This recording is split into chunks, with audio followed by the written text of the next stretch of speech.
कहीं ना कहीं जो पॉलिटिकल लीडर है खुद के स्वार्थ के लिए अपना पक्षांतर करते हैं। आगे चल के अभी मैं फर्स्ट वोट जब दूंगी मेरा, तो मेरा विश्वास कहाँ से भरोसा रखेगा? आगे चल के वही लीडर अपने स्वार्थ के लिए पक्षांतर कर लेता है। लेकिन कहीं ना कहीं जो सोसाइटी के सभी नागरिक है वो जिम्मेदार इसी के लिए कि आप किसी भी लीडर का जात धर्म देखकर आप वोट मत कीजिए। यही आह्वान मैं सभी जनता से करूँगी और कहना चाहूँगी कि पैसे और सत्ता का यह लोकतंत्र चलता ही रहेगा, लेकिन आपकी एक ओर से लोकतंत्र हमारा आबाद रहेगा। वो जो जैसे जो बीच में दल बदल हुआ, एक दूसरे की पार्टी वार्टी सब बदली, तो आप लोगों ने क्या सोचा उस पे? जो यूथ था यहाँ का वो क्या सोच रहा था कि कभी ये नेता उस पार्टी में चला जा रहा है, कभी अजीत पवार इधर हैं, कभी अजीत पवार उधर हैं, फिर कभी शिंदे इधर हैं, शिंदे के साथ विधायक उधर है, इस तरीके जो अदला बदली हुई, इस पे आप लोगों ने क्या सोचा? देखिए यहाँ पर जो है अपनी थाली में ज़्यादा से ज़्यादा पदार्थ कैसे आ सकते, इसके बारे में सोचने वाले लोग हैं। मतलब स्वार्थ हो गया पूरा। अभी राजकारण पहला कैसा हुआ करता था कि मैं जनता के लिए ये करूँगा, मैं जनता के लिए वो करूँगा, और करके दिखाते थे।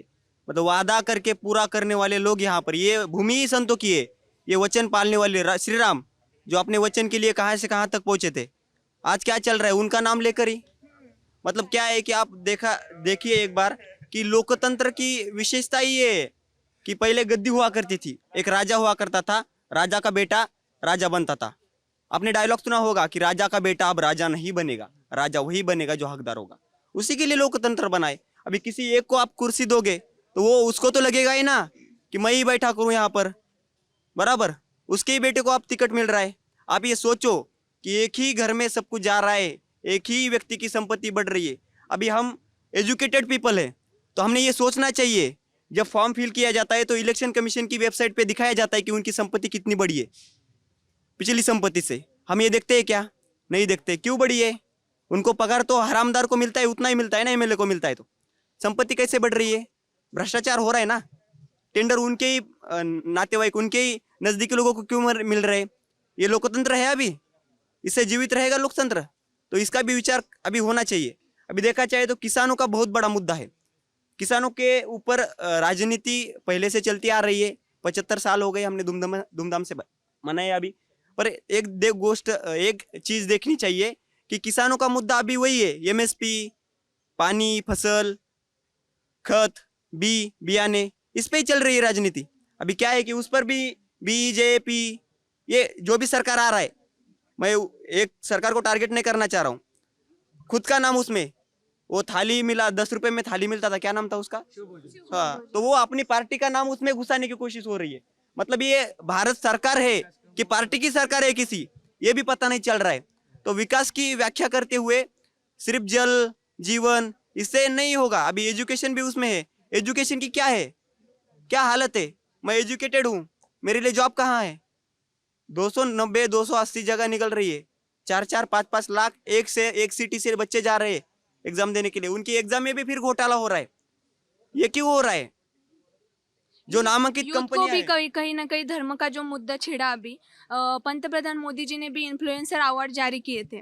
तो आप कहीं ना कहीं इन्फ्लुएंसर को भी ऐसे आइडिया दे रहे हैं कि आप यूथ को अट्रैक्ट कीजिए धर्म के प्रति, जात के प्रति। तो कहीं ना कहीं मुझे लगता है कि जो बीजेपी पार्टी है धर्म का मुद्दा लेके वोटिंग बैंक करती है। क्या नाम है आपका? कोमल वखरे। क्या लगता है कोमल, ऐसा क्यों लगता है आपको बीजेपी ऐसा करती है? आपने देखा होगा कि योगी आदित्यनाथ जी का भी अभी कमेंट आया था कि कटेंगे और बटेंगे। कहीं ना कहीं आप धर्म के मुद्दे को लेके, हिंदू के मुद्दे के प्रति आप जारी कर रहे हैं जनता को कि हम यहाँ से ही वोट मांग रहे हैं। हिंदू और मुस्लिम का जो धर्मांतर कर रहे हैं वो कहीं ना कहीं इन्हीं लीडर से जारी हो रहा है।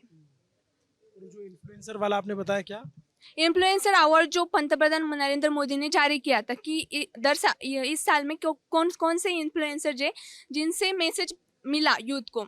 लेकिन कहीं ना कहीं ये जो आइडिया थी, इन माय पर्सपेक्टिव, आपको यूथ को भी अट्रैक्ट करना है आपकी पॉलिटिक्स के लिए, धर्मांतर के लिए।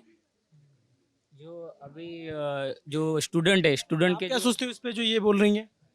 सर मैं इसको पूरी तरह से अपोज तो नहीं पर थोड़ा अपोज करना चाहूँगी, क्योंकि जैसे इन्होंने कहा कि इन्फ्लुएंसर्स से यूथ मोटिवेट हो रहा है। हाँ, यूथ मोटिवेट हो रहा है, लेकिन अगर आपने डिटेल में वो अवार्ड सेरेमनी को देखा होगा तो ऐसे 2 या 3 ही इन्फ्लुएंसर्स थे जो रिलीजन के बेसिस पे अपना चैनल जो है वो चलाते हैं। बाकी जो चैनल्स को दिए थे वो गेमिंग चैनल्स थे, हिस्ट्री चैनल्स थे। तो इसमें कहीं भी ऐसा नहीं दिखाई दिया कि पीएम नरेंद्र मोदी ने किसी एक रिलीजन या एक कास्ट के बेसिस पे इन्फ्लुएंसर अवार्ड दिए थे। तो मैं इसको अपोज करना चाहूंगी। हाँ, उनकी आइडियोलॉजी ही हिंदुत्व है तो उसके ऊपर चलेंगे ही, लेकिन आप दूसरे नेता को देख लीजिए। फिर अगर उनकी आइडियोलॉजी हिंदुत्व है तो वो हिंदुत्व पे चलते हैं, लेकिन फिर दूसरे नेता क्या करते हैं? सेक्युलरिज्म बोलते हैं खुद को, सेक्युलरिज्म पालते हैं क्या? वो नहीं पालते हैं। अगर कुछ है तो उस मंदिर में चले जाएंगे, आज कुछ है तो मस्जिद में चले जाएंगे। एक तरफ भाषण करते हैं तो हिंदुत्व को भड़काते हैं, एक तरफ भाषण करते हैं तो मुस्लिमों को भड़काते हैं। तो ऐसा अगर एक पार्टी अपनी आइडियोलॉजी फॉलो कर रही तो वो ठीक ही है ना, अगर वो फॉलो कर रही तो अच्छी बात है, मुझे ऐसा लगता है। नहीं, लेकिन इन्फ्लुएंसर जो सिलेक्ट हुए थे, आपने जो देखा होगा कि पूरे वर्ल्ड में ऐसे भी कोई बेहतरीन इन्फ्लुएंसर है जो सिलेक्ट किए जाने वाले थे, लेकिन जो सिलेक्शन थी कहीं ना कहीं रिलेशन बेस्ड भी थी, मुझे ऐसा लगता है।